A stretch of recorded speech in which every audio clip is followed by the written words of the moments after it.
Jason, and it's always that moment. It's like, did I piss off? Did I literally just get fired? Yeah. Like, and then I was like, Jason, we can't go out like that. Yeah. We gotta make everybody feel bad about you dying so we can come back.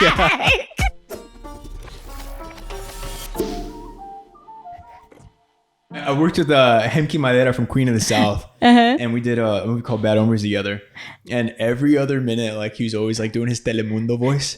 He was like, "Hola, aquí estoy con Diego Tinoco." And I'm like, Hemki, stop, bro. I'm like, stop. I want a Telemundo voice. No.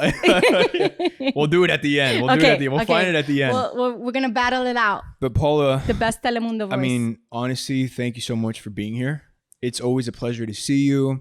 And every time like the OMB family gets back together, there's always a little spark, especially when all of us are back together, right? Yes. But yeah, this has been a passion project of mine for a very long time. And I think a lot of it I owe to the fans. They made the show. Without them, we wouldn't have been on the news. We wouldn't have gone viral. The heartbreaking scene in episode 10, that was literally all over the news, and we owe that to the fans. So this is a tribute for them. And I'm just happy that you can be here. Thank you, Dieguito. I'm so excited for you to ask me to even be here and be part of this conversation. Every time that I see any one of your successes, I'm not your mama, but I'm always like, I'm so proud of you, Dieguito. And I really am, because I'm like your biggest cheerleader, your biggest fan. I got to see you first do your thing before any of the fans. And I was fanning out, and when I was just playing a mama on the show, and I already knew you had the drive, that you were working really hard, you were really disciplined, and your growth has just been so amazing. So how could I not be on my pod? Which, by the way, I am so mad I didn't come up with it myself. I know, you came here, you were like, you need mugs, you need t-shirts, hats. I'm like, dang. I mean, am I wrong? She's got the whole vision. I love it. I want an On My Pod pillow, mug, pillow, and t-shirt. So like, I'm sure all of you are going to be buying that. Well, obviously the whole world fell in love with your character, Geny Martinez, right? And, it just brought such a authenticity to that. You brought such an authenticity to that role.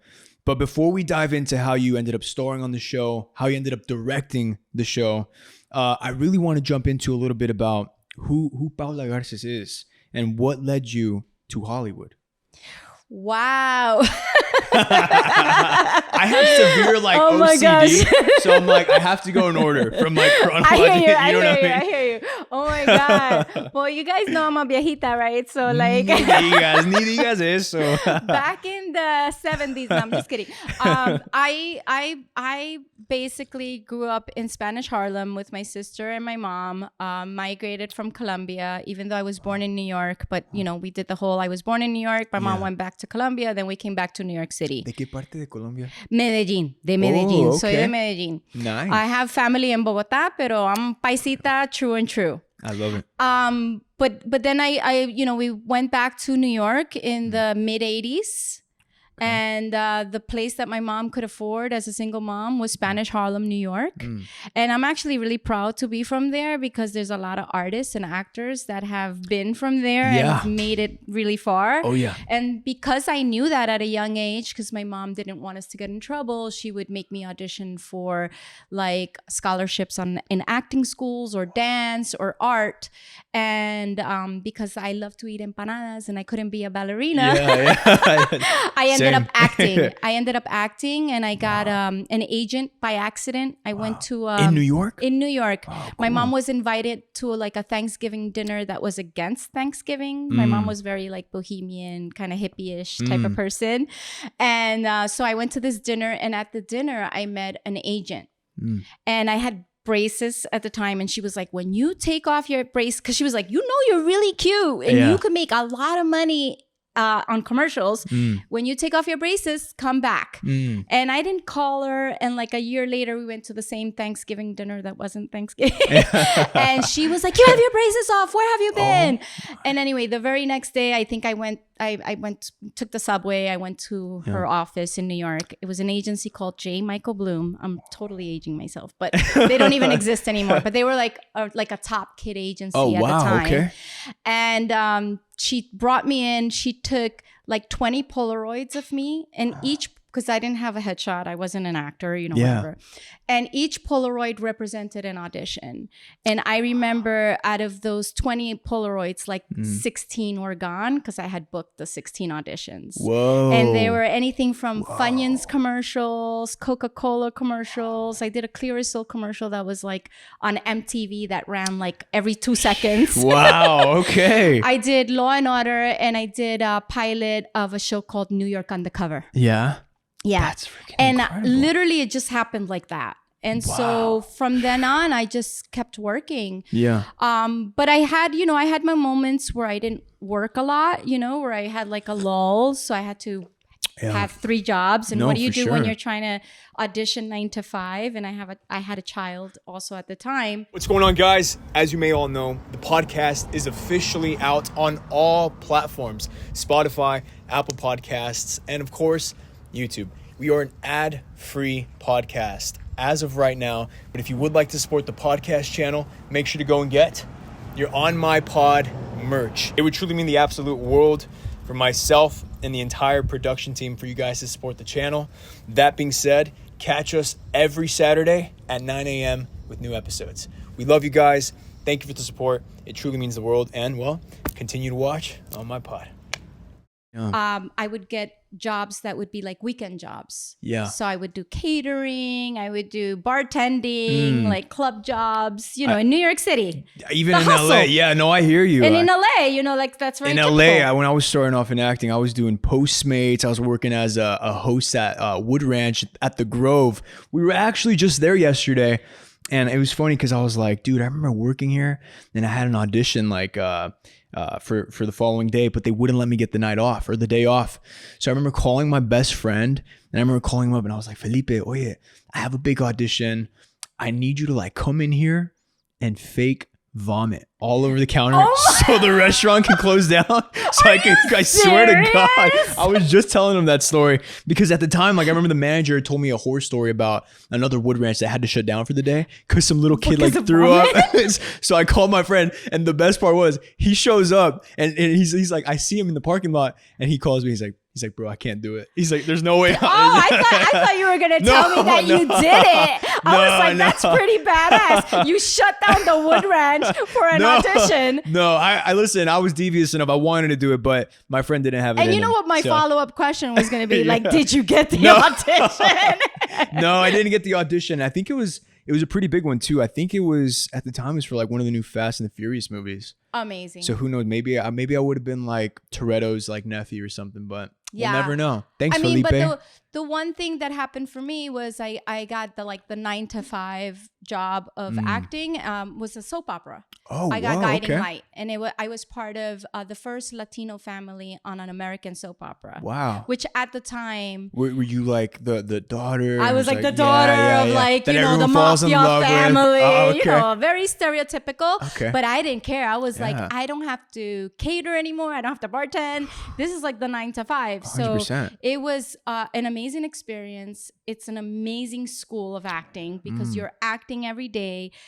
You have to reintroduce, when you're a new character, you introduce your character every day. Okay. So I literally had like 50 pages to memorize every single day. So I had a heart attack on that show every day. Every day it was like, my gosh. So that's why now I can memorize anything, anywhere, at any time. You're very good at that as well. No, I'm not the best at it. Brett's really good at it. Brett has like photographic memory. So I have friends in, and you can add on to this, but I have friends in like network TV, and they say that sometimes they get rewrites the day before. And that they don't know what script's coming because they haven't even finished writing the script. Is that true? Absolutely. I've never done network TV, so absolutely true. I did a show that wasn't even network television. Okay. It was cable. Okay. We The Shield. Okay. On FX. Yeah, and I remember getting like rewrites like on set. No way. Yeah, I remember writers like coming up to me like, you for some reason can't say this word, so we're gonna give you this other word, or this sounds really weird coming out, or this didn't make sense, but you know, this makes more sense, or like the storyline changed a little bit, so we need you to say this about this. And I played a rookie cop, so sometimes even though I thought like I wasn't that important, maybe one of the things that I discovered in a crime scene or whatever happened to be like something else that was really important. They would like tweak the detail. Yeah. Oh, okay. And that makes sense. On that show, I really learned that you always had to be on camera, you know, because sometimes you're like, oh, the camera's on Brett, it's not on me, you know, I can relax or whatever, right? Or the camera's on Jessica Marie and I'm cool over here. On The Shield, there was cameras like all over the place all the time. No kidding. So I had a big learning curve on that show because sometimes they did like multi cameras. No kidding. And it was always on, you know, on steady cam, and it was very real. It was kind of like a play. So you know, in the beginning they caught me a lot like trying to be like, oh, you know, I'm not on camera. So like I was like over here talking shit to somebody or whatever, and they were like, we see you. You're on. And I was like, oh snap, you know. So that show was like that, you know. Wow. So I've had in my career ups and downs like anybody else, but I've been lucky enough to be around, you know, 34 years. Wow. Doing television films. And you're crushing it. You're producing your project. You're directing. I'm directing. Right. Before we jump into you directing, how, you know, with everybody from on my block, I've obviously asked them about their audition process and how they got casted in the show and everything. So for us, it was a chemistry read. I saw like 3 different Jasons, 3 different Bretts, or Jamals and 2 different Monses. That's so weird. But yeah, it was very strange. I mean, I'm sure you guys can attest to this, and I'm like talking to the audience over there. I hope I don't look crazy. But like, the fans, I think, can attest to the same thing. I can't picture another Cesar. I can't picture another Jason, or I just can't. Ruby, or Ruby. Yeah. I can't picture. Jason actually auditioned originally for the role of Cesar. And they brought him like, I love Jason Henao and he's my baby, but can you picture him as Cesar? And then I would have been Ruby. Imagine. I could have done it. No. I mean, listen. Man, I couldn't do the sock Diego, scenes. There's no way. You're cute enough to be my son. You could be my son. We got that. We got the Colombian genes, you know. But no, we could play. I couldn't have done the sock scene though. There's no way. Dude, you're hot right now. So I'm like totally casting myself as your mom. I think the world needs to see me as your mom. Honestly. I think you play my siblings. I think you play my siblings. Oh, okay. Hermana, la hermana, la hermanita. All right. Hermanita, like younger sister. However you want. Hey, I just grew up my mustache from Mosul, so you know my age range is going up in this game, in the Hollywood game. Listen, you know listen. And my canitas are kicking in too. I'm all for it. No las mías. No, but what I was gonna say, that like that's so weird. I know that you guys went through like a whole chemistry read and all of that. Yeah, you know the audition process is like audition, callback, director session, producer sessions, screen test. For us, it was audition with casting, and then pinned, callback for chemistry read, and that's it. And I was like, wow. Everybody I tell that to, they're like, that's not normal. I was like, what do you mean? They're like, it's usually like 20 rounds. Like, yes. You know, 2 rounds is unheard of. So for me, it was a regular audition. My agent sent me the script, and I fell in love with the script because my agent was like, he undersold it for some reason, which was really weird. And he's like the biggest fan of the show actually, but he sends me the script and he was like, look, the role is really small and you're probably not gonna want to do it, but like, I think it's cool. And I was like, all right. So I read the script and I couldn't put it down. And I am one of those people, I swear, I knew it was going to be a huge hit. Because I hadn't heard or read anything that read remotely of like how I grew up when I was young. The characters spoke really intelligently. You guys were your own heroes. You guys got yourselves out of the jams. It was a really close network of friends that really loved each other and respected each other. And you guys spoke really intelligently. Like it wasn't like, woe's me, we're so poor. And we're like, you know, whatever. Like it was like, this is hilarious. Look how poor we are. And you make fun humor out of it. Because I think the common denominator of like when people grow up without, you know, economic resources, the one thing that they have in common is humor. Yeah. They're extremely funny. I know that when I was back in the hood and not doing so well, like we were hilarious. You know, everyone was very funny and used humor to get through life, right? Yeah.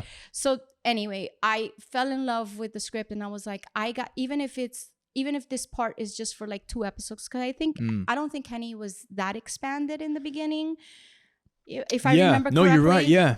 And so auditioning for Henny, I don't care if it's 1 or 2 episodes. I know this mom. Mm-hmm. My mom was this mom. I know a lot of moms. I've been this mom in one time or another.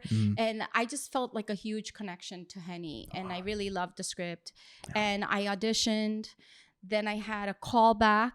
Okay. Then I had another callback with very specific notes. Okay. And now that I remember what the notes were, I'm like, those were coming straight from Lauren. And who would have thought that I would get to work with her so closely and learn so much from her? Because she's so specific with her writing, with the tone, with the rhythm, pacing, pacing, right? And so like those notes that I got were all about pacing, like a certain rhythm, like, hey, this joke is for this because of this, like keep like everything very grounded and very real, and then switch it but also like have energy. So like I don't think what people don't understand is like, I think our show was really hard, and I'm not saying that I'm like the most amazing actor or whatever, but I'm very proud of us, because that particular show, the rhythm had to be, like you said, fast-paced, and you had to have a lot of energy and be animated, but without being like without being weird, a cartoon, like a cartoon. Like you had to make this character very real. Absolutely. And so I think that's the success of the show. Obviously, it started with the writing. It's very important. You know, the writing was there. It was there. The layout was there for us. It was easy for us to like follow and trust them. Yeah. And the fact that we were able to have such open conversations about each of our characters. Yeah. And I don't know about you guys, but like in the beginning, I was just like, I always was like, whenever anybody asked me about on my blog, I was like, oh, I just play the mom. But it's not because anybody made me feel less important than you guys, because honestly, this is the first time that as a secondary character, I felt just as important as you guys. Absolutely. And I think it's because of the showrunners and creators like Lauren and all of the other executive producers on the show and Netflix made everyone feel like everyone was equal. Yeah. But you guys as well, the stars of the shows, you guys always included me, even in like your hangouts. I'm like, I am too old to be clubbing with you guys, but thank you for the invitation. So like you guys always included me, and I'm really grateful for that, because that made me want to be more of the show. So even on like you mentioned in the beginning of that beautiful intro you gave me, that last scene of, you know, when everyone thought that Ruby was gonna die. That scene was iconic. I when I read it, I was like, this scene is great, but I truly believe, and I give credit to you for making that scene come to life. And every time I hear that, like those screams, it breaks my heart. And I just get the chills now because I remember, like, and it was all over the news. That scene was all over the news. And, you know, obviously the special effects are great, but the real authenticity and the emotion that you put behind those cries of just heartbreak, right? Like, how was it getting there emotionally to that moment for you? Without getting too serious or too political, but like the fact that even parents in our country have to go through like school shootings or any type of shootings that involve young people just breaks my heart.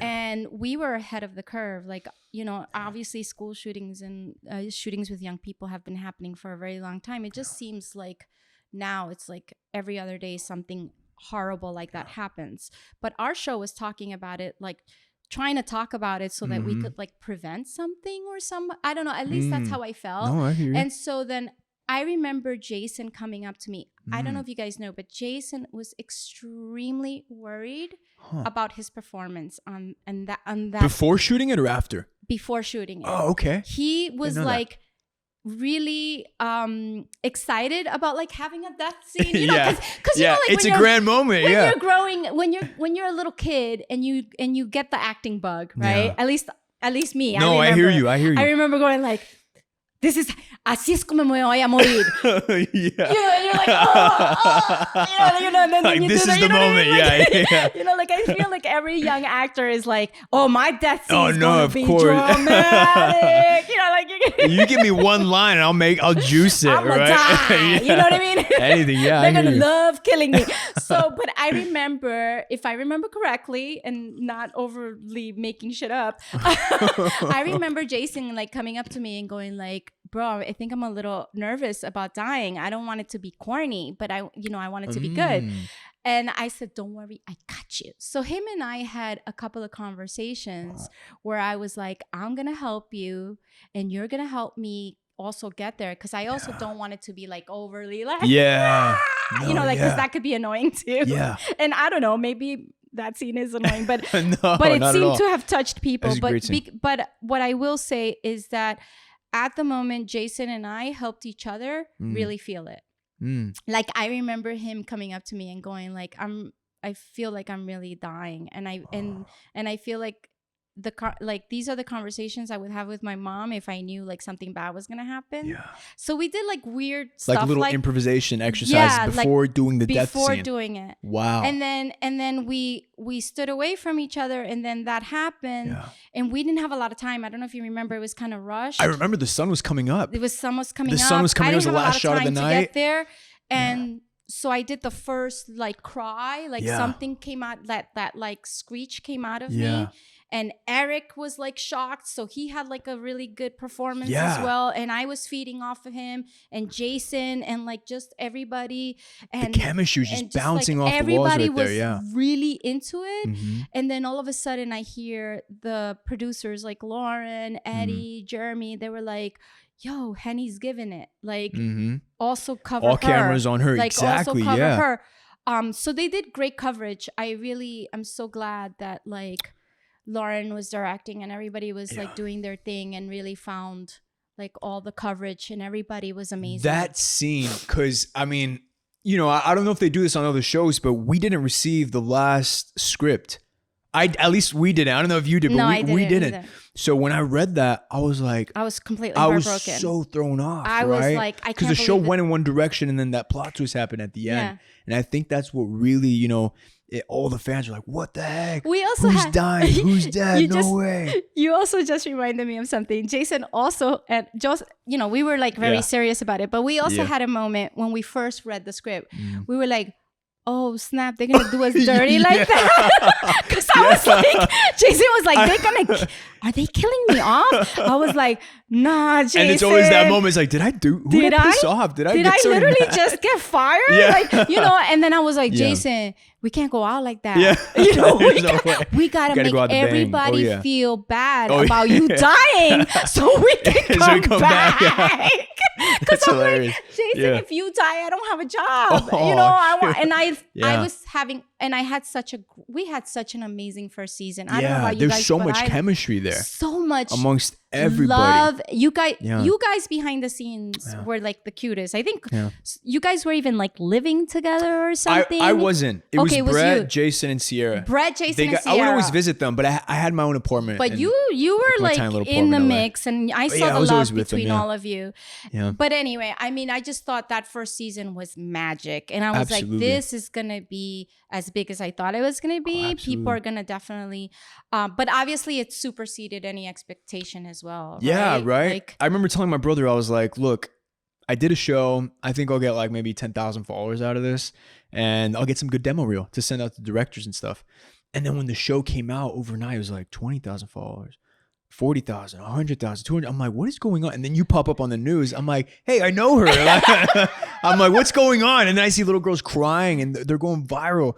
And I'm just like, oh, shoot, I think we had an impact in TV and all of that, like a huge impact. Right? I knew that the show was definitely heading in the right direction with the right audience, and everything was like just clicking when I got my agents called me, and they were like, they want you to do Spanish press for this. Oh, wow. And it's approved by Netflix, and they want you to be on the Latin networks, and they want you to be like, and I'm like, but I'm not that important on the show. And they were like, no, you're fluent in Spanish. You're willing to do it. You probably speak the best Spanish out of all of us. You and Julio. Yeah. Well, si tú lo dices. I remember, it's so funny. I remember we did one press thing called Noches con Platanito. Yes. And I remember the guy was like, one of the producers, he's like, all right, you guys, do it all in Spanish. And you do your bit, I do my bit. Yes. And then Jason, he kept messing up his bit. And we had to do like 20 takes. He's like, shoot, I'm sorry. And the producer's like, just do it in English, dude. Just do it. You know what? Habla en inglés. Está bien. That was so funny. That was an experience. Yeah, I don't know if they're around anymore, the Noches guy. I think they are. Yeah, I don't. But that was an interesting one. Yeah, but I just think that, I don't know how you felt about it, but I just was like, oh my God, first of all, like having my people like watch because usually like my real like Latin family, like unless I'm doing a novela or something in the Latin networks, they're like, so what show? ¿Qué es lo que tú estás haciendo? Like they don't really care, right? But the fact that I was able to talk about on my blog to an audience that was only Spanish speaking, and then we realized, right? Like, I don't know if you realized earlier than me, but I didn't realize until like after the first season came out, like way later, that okay, like Brazil, all the Latin American countries, all of Europe, and they watch it in different languages. Have you ever seen on my blog in different languages? I've seen it in German. I've seen it in like French and Spanish.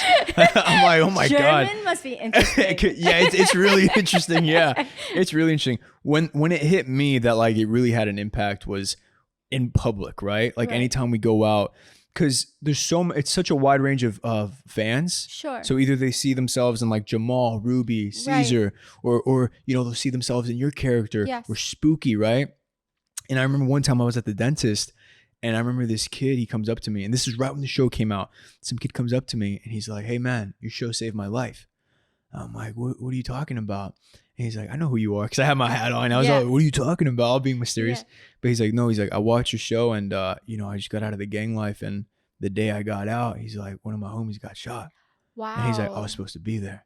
I was like, dude. Oh my gosh. Like, that's freaking crazy, man. I still have his number actually. We still like chat every once in a while, but just knowing that like, it really reached the masses, and it had an impact. For you, what was that like, seeing and having people come up to you, having, the social media stuff, people DMing you and all that? How did that feel? So when the show's like at its, hotness, like at its prime or whatever, I knew it was like really substantially big, because people were even coming up to me, right? And so, and again, like just like you, I got an array of people that I wasn't expecting to even care about, like a mom on television, right?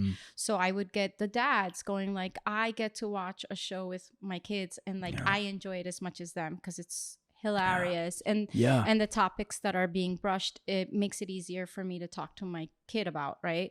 So even the dads were coming up to me, but the moms obviously, and like everyone, like any type of kid was like, my mom is just like Henny, and you remind me, and it's like I get to tell them about the show, and now they're watching it and they think it's awesome.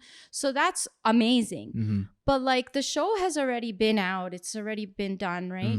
I'm still getting people coming up to me. I mean, I'm sure you are as well, but I still get a lot of people come up to me, and they recognize me when I don't want to be right. Like it's always when you don't want it, right? In the supermarket or something, and they're like, "Hey, what's up? What? Wait, you Henny?" Like whatever. But actually, I'm just joking. I really enjoy when people come up to me. No, I hear you. And because we worked really hard on the show. Of course. I know that the creators and the producers worked really hard on the show. And so the fact that we're still getting love for the show is really, really cool. And also like that, on my blog has facilitated other things for myself, right? Like I've been able to produce my own comic book. That's right. My own Aluna, video game character, Aluna. Yeah.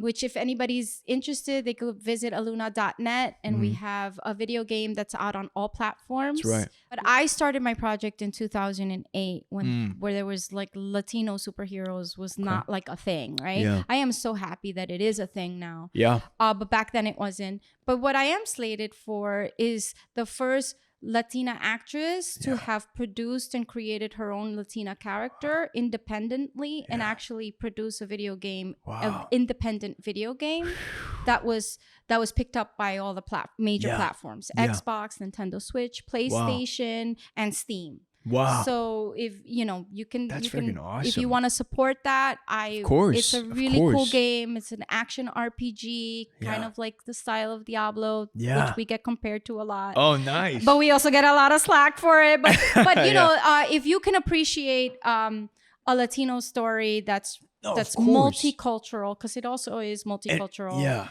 I would love for people to support that. But what I wanted to get back to is that being on my block facilitated more, to be able to keep going with Aluna and keep going with other projects. Absolutely. And also, my directing. I wanted to ask you about that. So how did you go from literally starring in the show, being in front of the screen, to ultimately guiding us and directing us in season 4 and the spinoff? I mean, congrats.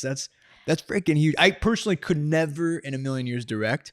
It's too much pressure. But how did you get into that first? So when I was a young actor, I thought the same thing. Right? I was like, I could never do that. And also, I always thought like to be a director, you have to go to like NYU Film School or New York Film School and be like a Spike Lee or whatever. That's right. And trust me, I'm sure that's helpful or whatever, but you did a program at within Netflix headquarters, right? So yeah, that for me, like film school was never in the cards for me. I was a young mom. I worked from a very young age and I just kept working and I just never really found a way back to school, which is something that hangs over my head, right? I feel a little bit ashamed about, but I've been able to educate myself through working, right? So because I've been an actor for more than 34 years, working with I've been very lucky. I've worked with the best of the best in television and film.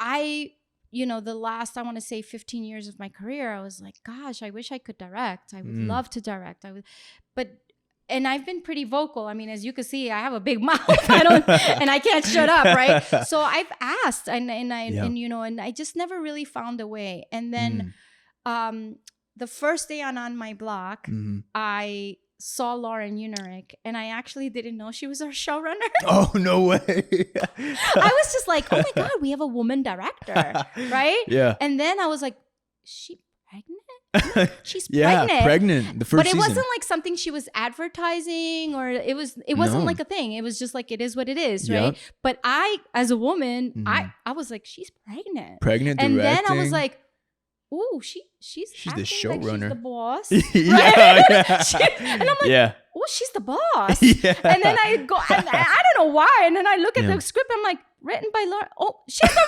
writer. and then somebody else is like, dumbass, she's the showrunner. And I was like, what's the showrunner? Because I didn't even know what a showrunner was till Lauren for some reason. Oh, wow, okay. And then it was like, Lauren is the showrunner, which means she created it, she's writing it, and she's directing most of it, and blah, blah, blah, whatever, right? So I saw her and something clicked in me, Diego. I immediately was like, oh my God, I want to be like her. I think I could be like her. If she can do it, I can. All these conversations started happening. Now that I mention it, were you shadowing season 1?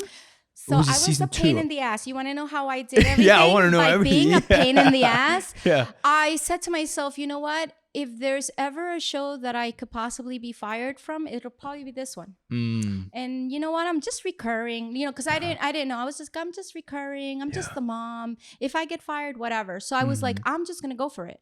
I'm going to ask everyone if I could do something on this show, right? So I started to ask, can I shadow? Can I shadow?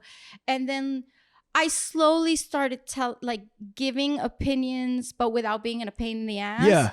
And then trying to kind of talk to Lauren a little bit, but without being annoying. Yeah, of course. But I probably was very annoying. She's just really a really nice person. Yeah, she's the best. And she heard me. For some reason, she heard me. And then it was actually her idea. I remember her pulling me aside one day and she goes, you're a director. You just don't know it.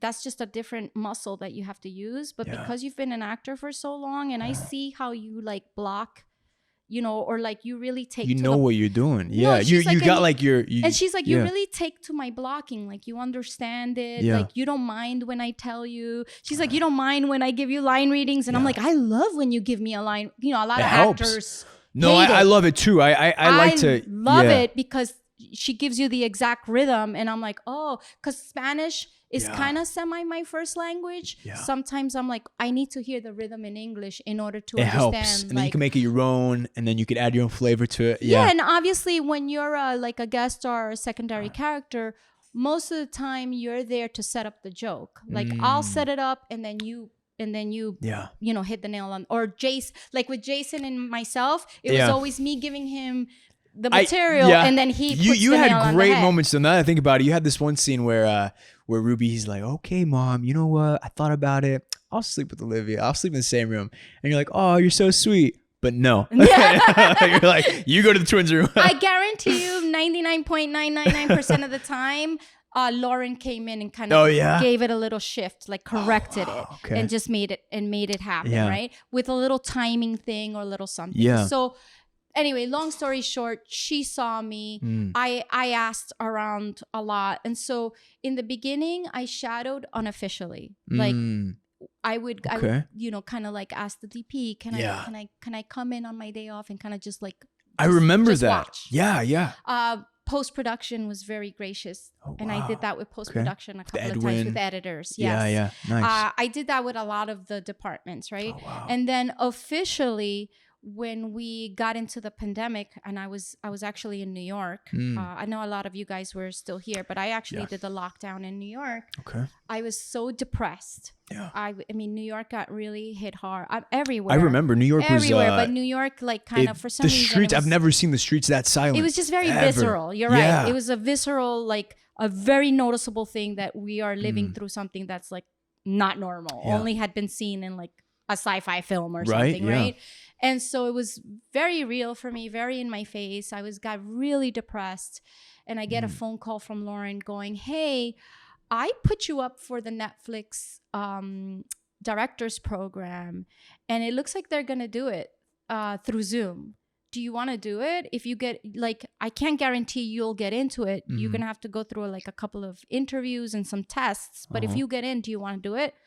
And I couldn't believe that she was even like asking me. I was like, of course I want to do it. And so I really owe a lot to her on Netflix. So we did the first class because now their director's program has been going on for a while. Really? I don't know if you know. But you guys were like the first, right? You guys were the first class.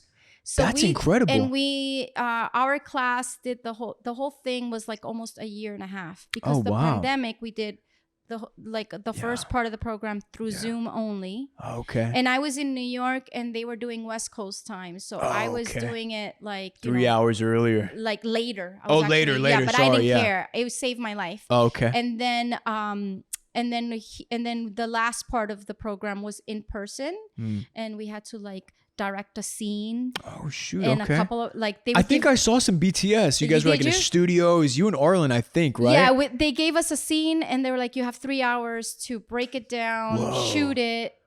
And you'll have a couple of sessions with an editor, but like whatever happens happens. And it's like it was like our test. Yeah, right? That's like your passing test. Yeah.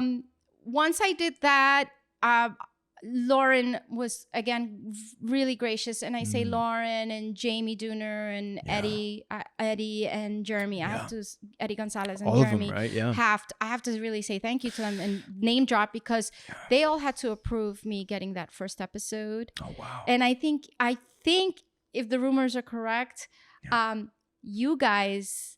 Like the actors, I don't know, some of you got asked, like, how would you feel? They did, happened? I won't say who asked, but and everybody was like, yeah, hell yeah. But you guys could have been like, No. That's crazy. I don't want to be directed by Henny. No. Like, you know what I mean? Like, that was no one's line. If anything, I was like, hell yeah. But I remember, I think it was Lauren, and she was like, I asked your co-stars and they all love you. And I was so down for that. Yeah, I was like, and of so course. I was very, you know how I was very grateful to you guys for being so patient with me and being able to like just be on it as you always are. Your episodes were some of the best and that I personally enjoyed, you know? Oh, thank you. Even though I didn't have much, I didn't have too many scenes with you. No. I had the one where I was beating up Oscar's car. Well, that was a major scene for me. That was I really wanted to take care of you guys and make sure that you guys were happy, because I feel like that was one of the scenes where we really saw kind of like the mirror image of you guys, but you guys had switched roles, right? And then you really like, I don't know, like that was the moment of like, hey, that was the moment of heartbreak in to Oscar in his eyes. That was the moment where he saw Cesar became something completely different. Like an unrecognizable human being that he didn't grow up with. And I wanted him to really show his vulnerability as a family man. Yeah. Like to see, like I wanted people to be like, oh my God, he's not spooky. He's like a regular family guy. I remember that is not afraid to punk out.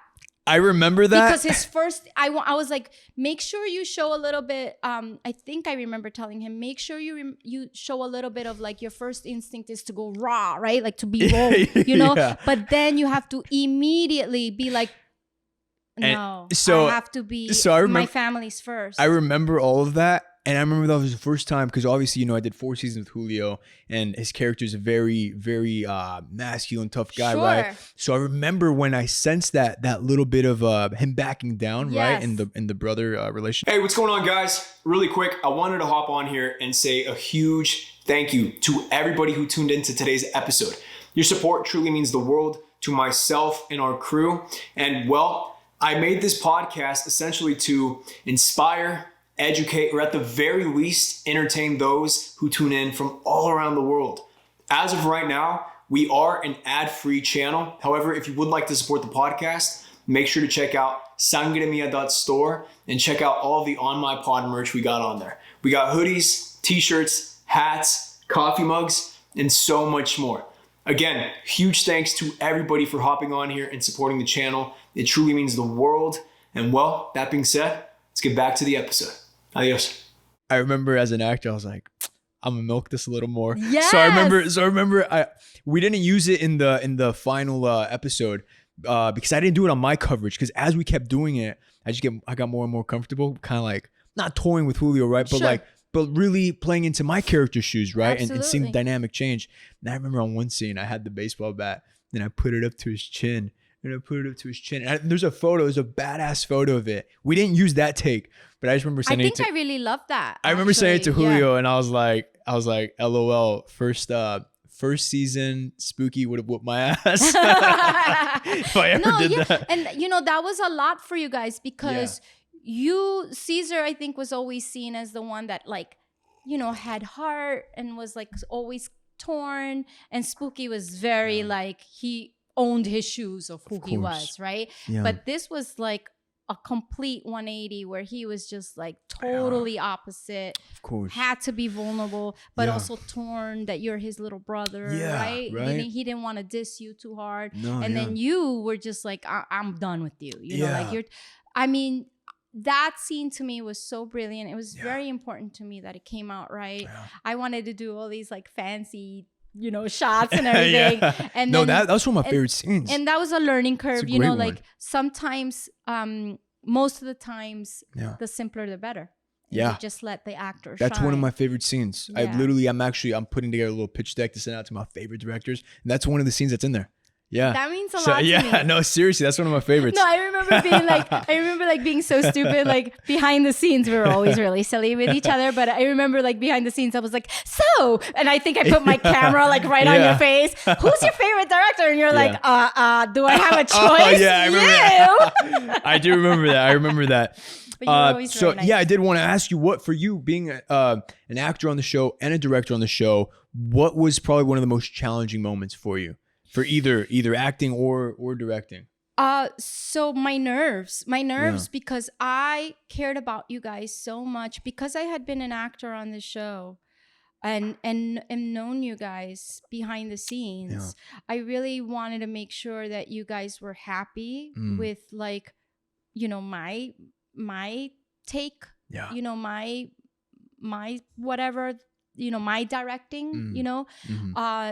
The writing was always all there, and honestly, the way the directors were handled on the show, it was like a dream, because we literally get like a set of instructions, and it's like you just have to follow the instructions. But obviously, a lot of things happen on set and last minute decisions that everything as a changes director, on the day, that right? But the honestly, weather or something, you know. It was my nerves. I wanted to make sure that I did you guys justice, and that you guys felt like you know, because I remember being a young actor, and the only thing I cared about is, like, did the director see me? Like, does he see me working hard? Did I do what the character called for? Is he taking care of me?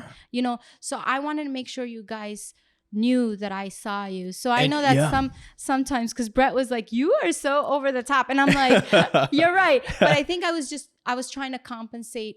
I really was very loud on set, behind the scenes, and like a cheerleader, because I wanted you guys to really see that, like, I really appreciated how hard you guys worked. And when something was like it was always right, but sometimes there's those moments, like that scene, I think you remember, where it's like exactly right. Yeah. And then I'm like, you let it breathe for a second, then you go, cut. And then I was like, oh my God, you guys are so awesome. Like, how do you do that? You know? Yeah. So that's, I remember that. Yeah. That's my style of directing. Of course. It's still that way. I've only done it 2 times. As far Freeridge, as this conversation. on my block, that's right. And with Freeridge, it was the same thing. You know, Freeridge was a different challenge, because that show we were setting up the first season. There was no blueprint. Like, I already knew what On My Block, the expectations of On My Block. So really, on My Block, it was the expectations, and am I going to meet the expectations of how good the show was? And my nerves of like, I just want everybody to feel okay and happy and know that I got this. Like, I'm gonna take care of them, right? For Freeridge, it was setting up a whole new season.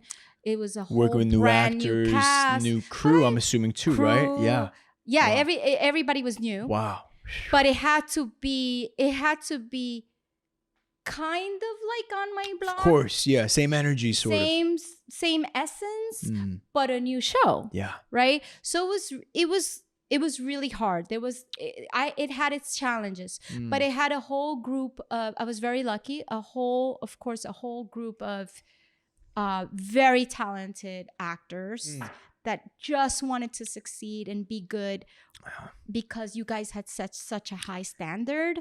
Sure. So, and for me, the way I saw them, it was like, whew. Yeah. That's a hard thing to do, to step into. I couldn't do it personally. I would be like, so nerve-wracking. Even doing the first season On My Block, I was like, every day I was like, I'm gonna get fired. There's no way. Every day I was like, I'm gonna get fired. Someone's gonna call me, and I'm gonna get fired. But no, I hear you.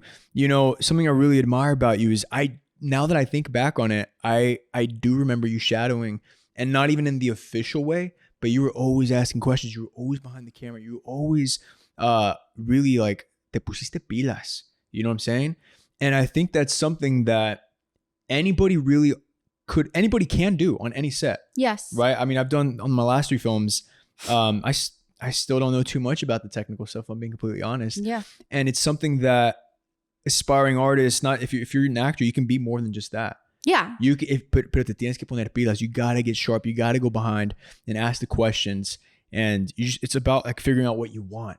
You know? And you knew from the first season. I remember you knew exactly what you wanted. You're like, I want to direct. I really wanted. As soon as I saw Lauren, and as soon as I saw the way the show was written and the way everyone was working, and how like you guys were really into your characters, very passionate about your work. All of you were, right? I was like, ooh, this is the perfect opportunity for me to try to slide in there and do my. But But I kept thinking like, oh my God, what a dream. Imagine I get to direct an episode of On My Block. That would be crazy. And so when it happened, it was a very surreal experience. It was very fast paced. It was, I know TV is fast. Yeah. And our show I know that, I don't know if you know, but our show is extremely fast. Oh, very. Yeah. So we shot in like 2 months, right? So 10 episodes. So for me, it was like, I had a heart attack every day directing on the show, but I didn't let anybody know that, hopefully. I didn't see that at all. Okay. No, I would have never guessed that. I did. But I was very well taken care of. The producers are lovely people, the writers, everyone on our show was really cool and very supportive.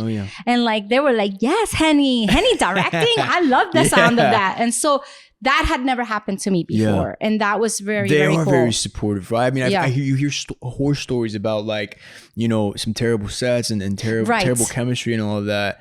I haven't been on a set like that just yet. Not that I can think of on the top of my head, but have you ever heard of, or have you ever experienced something like that? I've experienced sets that have tension, and I've experienced sets where unfortunately people don't get along or whatever, but they have to work through it because the show is so successful that you have to do it, right? But yeah, I mean, like anything in life, like your family. I'm sure there's family members. Mira, that tia can't be she can't sit next to that cousin because it'll be, forget it. No, for dinner is over the minute they sit next to each other. Oh, for sure. But you work through it. Now as a director, again, I was very blessed to do it on My Block. I'm extremely blessed to have had the opportunity to do it on Freeridge with a brand new set of lovely cast. And crew and everyone. But I'm still shadowing, right now, the game as the hustle of being a female director in our entertainment industry is still weirdly seen as brand new, which is so weird to me. And so the opportunities aren't quite there. You have to make opportunities for yourself, which is not a new concept for me as a Latino actress, right? Because I'm an actress A, I'm a Latina actress B. I don't know how that happened, but whatever. And then, and now that I'm trying to be a director, so all of these things are supposedly like blocks in the road that I'm supposed to fight against. But you always overcome them. You have been. I mean, but I'm sure you've had your moments where you're like, this is weird that as a Latino actor, I have to go through this and this, without going through specifics. For sure. No, I'm sure you see that. That's why I resonate with you so much and I admire you, because like you see the obstacle and you don't even care. You're just like, I'm going to do it either way. I'm going to direct. I'm going to crush this. I'm going to do all this stuff. I'm going to produce my own projects. Yeah, because and you're doing it, obviously, with your acting school, which I really admire. Because as we were talking earlier, it really is a great opportunity for young actors to get seen, to get noticed, and to get real acting tips that they could use. And I mean, and for not a lot of money, right? Completely. So to me, I really admire that, and I completely support that hustle, Diego, which is not a hustle at all, but I'm saying it's a side thing from your acting. Yeah. The podcast is really awesome because it's really cool to come and reminisce about like. It's always just nice to see the family talk about some good memories. Yeah. And then hopefully the fans enjoy it. But to hear the stories about, they're like, dang, she got to direct, she got to do that, she did that scene. It's always nice to. The way I've seen it is because I've been an actor for so long, and I've been very fortunate to have the career I have. But if whoever cares, you shouldn't care, but if you do care and you Google Paula Garces, I've had a lot of firsts, which have been very weird. Like I've been a part of the first Latino family on an American soap opera, right? That's right. And that was very weird because like we are the kings and queens of novelas. Like the novela game is ours-ish, right? Like, and so when I first got that novela, when I was like very young, my attitude was like, they are late because we are awesome at novelas. I got cast. Like, that was my attitude back then, right? Like the joking part of me was like, of course, you guys are late to the game as far as novelas. Yeah. And then, I was the first Latina actress to ever be casted in a major network series as an astronaut. Oh, wow. Which to me was very weird. At the time, I was like, but there's Latino there's like Latino astronauts. Yeah. But just we don't get taught about it. Because I didn't even know until I got the role that there had been, obviously there's you always learn so much. And there's like a movie right now about the Latino. Michael Pena, right? Pena it's doing really good. And it's doing Amazon, really well. It's like and I read that biography back then because I was researching You always learn so much when you do a different role, a specific role. Yeah. And the Latina actress happened to, her name was my name as well, Paula. And so I was like, I can't believe, there's also like a Latina astronaut. But then I was like, who put that in my head? Of course there's Latino astronauts. Yeah. But that was like a big deal because then I was like, of course, and then I was playing cops and after that, and I was playing scientists and then I was seen as a lawyer and all of that stuff. Even though I was being very conscious about like not staying stuck in like a sexy stereotype for like myself, right? But I'm grateful for that stereotype. Yeah. That gave me a lot of roles in the beginning. I hear you, yeah. But to expand your career, you always have to fight against typecast. I'm sure you It's like Michael B. Jordan says, he's like, when I first started off, I was doing those, the street kid roles, sure. But then he said he got to a point where he's like, don't send me anything unless it's like a lawyer or a doctor. I want those types of roles. Right. I want to change the narrative. And that's exactly what you're doing. You're changing the narrative. But don't get me wrong. But then I'll go back and I'll do something like Devious Maids. Yeah.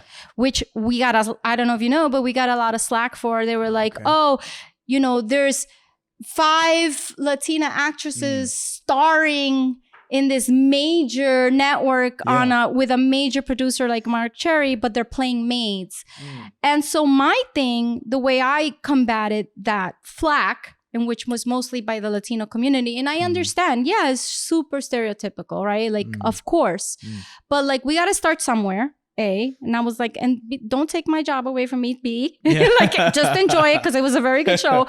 But C, on a serious note, I was like, seriously, I come from a line of women that came to this country who were maids. My grandmother brought me here and she had a maid company and she was a maid herself. And so like, and why is a maid story less important than a lawyer story? I am proud to tell both. Yeah. And so, maids, super stereotypical. I've played 2 maids my whole career and they happen to be, that's like within a year span. But really check out the show because the show really takes care of what a maid story is. Yeah. And they make it juicy and it's like, kind of like a la Desperate Housewives type thing. So it's awesome. They all look beautiful and it's, beautiful actresses and produced by Eva Longoria and Mark Cherry and she directed a bunch of episodes. So that should be supported. Exactly. And the other one was a movie that I did called The Maid's Room that I starred opposite Bill Camp, Annabella Sciorra, was done in New York City. The location is the Hamptons. By your house? By your guys' in my Hamptons estate. I'm like, no locations revealed. But it's a thriller. If you like Alfred Hitchcock, it reminds me a lot of like those long shots like that, and it's very cool. And I was very, very excited to play that particular maid because it was a very cool story. I always tell all my friends, own the cards you're dealt and then play them, right? You play the cards you're dealt. You might not like what you get at first, but play that and then use it to where you want to be. And that's literally exactly the type of people that I love working with, talking to, and you're one of them. I saw you literally go from starring on the screen and everybody having a crush on you to literally directing everybody on the screen, and then everyone's all nervous. You know what I'm saying?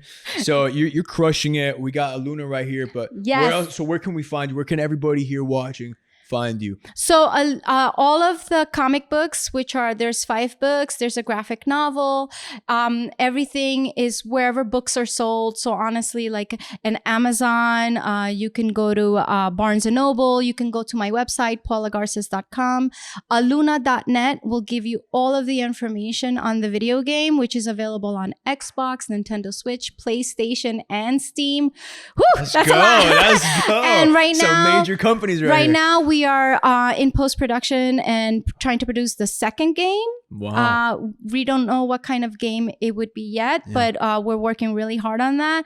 And my dream for Luna, if you ask me like what my big dream is, because I still, even though I'm old, you ain't, come on. La hermanita. I'm still dreaming, right? Like I started my directing career at 47 and I'm doing it, right? Because why not? How else can I also change the game for our people and for all kinds of minorities that don't get the shine if you don't have a person behind the camera that could really see you and relate to you? So when I can, and I'm very outspoken about casting Latinos, casting African American people, Asian, like everybody that's like not correctly represented, right? But I'm also trying to do a Luna the series, right? So let's go. I am trying to find the right producers, writers. Does a Luna need a boyfriend? That's all I'm gonna ask. Does she need a boyfriend? And if Luna needed a boyfriend, it would definitely be Diego. So hey, you heard it here, all right? I'm holding her to her word. Paula, gracias. Muchas gracias por esta entrevista. It really means a lot. Thank you so much. Gracias, corazón. Muchas gracias. Gracias. Thank you. Chao.